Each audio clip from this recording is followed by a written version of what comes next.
What's going on, guys? So, if you haven't heard, the Tates have been arrested again.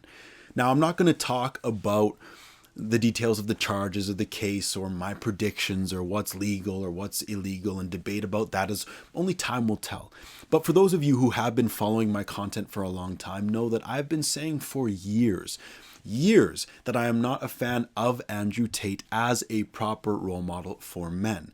Actually, the first video I ever saw of Andrew was of him talking about having his girl make 2 coffees every morning just so he could throw one out as a reminder to her that her services were disposable. I knew from the jump that he was not the type of dude that I would want around any woman that I care about, regardless of what color his Bugatti is. And as I've come across more Tate content over the years, the more I believe that I have been reaffirmed in my initial instinct.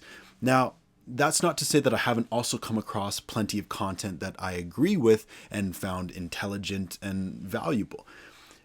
I think that any person who has been overly polarized by Tate in either direction is a little bit weak in the mind. If you can't hear when he says something intelligent, that's because you are too triggered to be capable of critical thinking. I find it strange to deny reality on the basis of who is saying it.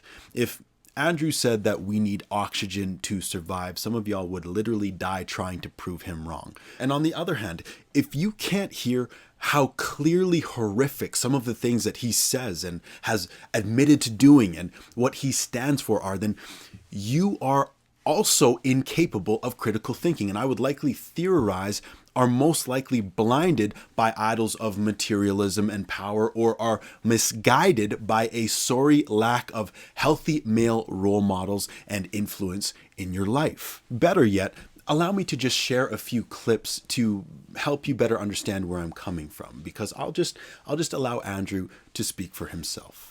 OnlyFans is the best hustle in the world. They're accusing me of using the lover boy method, coercing them by being nice. It teaches basically how I got girls, how I met girls, how I got girls to like me, how I got girls to fall in love with me to work on webcam for me.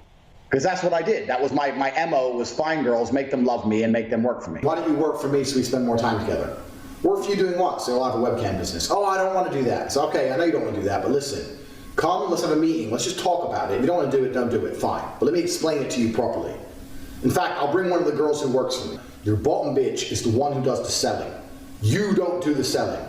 The girl has to hear it from a girl. And this is where your bottom bitch has to be trained. That's why I said it's so important to have a good first girl. And over time, I just built up this big little empire of webcam girls. At one point, I had 4 locations, 75 girls working for me. I'd take around half of the money, around 50%. You take 50%. Around 50%. I have to f her so she obeys me. I don't give a shit about having beautiful women. I f them so they listen to me, so I can get what I actually want, which is not them. It's a means to an end. Every single Bond girl was exploited. That's exactly what I do. When I watch a Bond film and I see him basically pimp a bitch, to me that speaks to my heart. I've been there. I've done that. Anyone who's followed me long enough knows that I first made my $1 million with a webcam business. I have met beautiful women with a good personality and thought, she will make me money. I have to f this bitch. I don't want to, I just need the money. April Baker. That was her name. That was her name. And I was like, you're hot. So I messaged her. She's like, I'm only 16. I was like, give a fuck. Know about me. I'm 21. I don't care. So I pick up April Baker in my Mazda RX 8. So like, if you ever, once you're 18, if you want to get yourself a real man, I know a guy. You do? I do, yeah. I do know a guy. And with that, I will leave you to come to your own conclusions. But I, for one, cannot imagine any context under the sun where I would be on board with any of it. Like it or not, social media and its influencers have immense influence on our minds in the modern world. And the algorithms are literally coded to capitalize on confirmation bias and sell us what we are looking for. And I want us to become shrewd and wise in what we choose to consume. There are things entering our minds that go beyond what we are hearing and what we are seeing. We are worshiping with our desires and sacrificing with our time and our money and our energy to feed spirits and idols every day.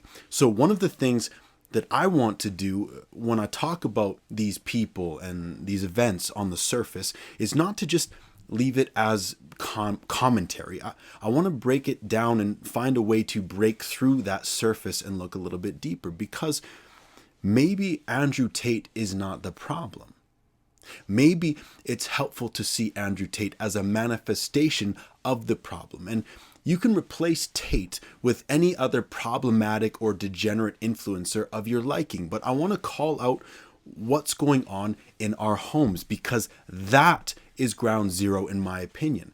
Stop blaming social media or blaming teachers or blaming anyone but yourself if you are not currently setting an example that other people would want to aspire to. The amount of kids who are growing up in homes with an abysmal lack of role models is something that is quite honestly boils my blood.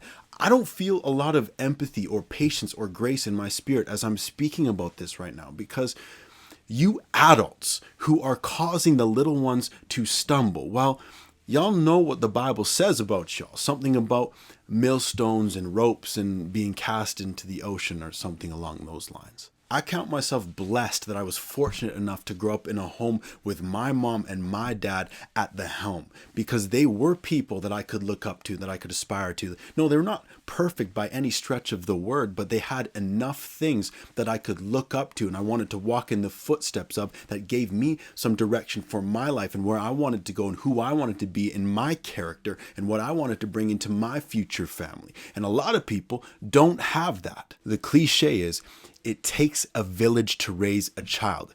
And I would say that one of the most important aspects of being raised in a more tribal setting is that the children would have had more access to the examples set by the elders and the respected members of the community and would have followed in their footsteps. So yeah, when a kid looks at mom or dad and sees a pitiful display of success, discipline, love, health, etc., and that is who they are supposed to look up to, why would you be surprised with rebellion? Why would you be surprised when they don't listen to you? Why would you be surprised when they don't respect you? Why are you surprised or angry when they turn to power and status and money and sex and drugs? When they turn to anything they can find that will fill the void that your lack of leadership left open for anything and anyone to crawl its way into. Maybe Andrew Tate isn't the problem you should be concerning yourself with in your life.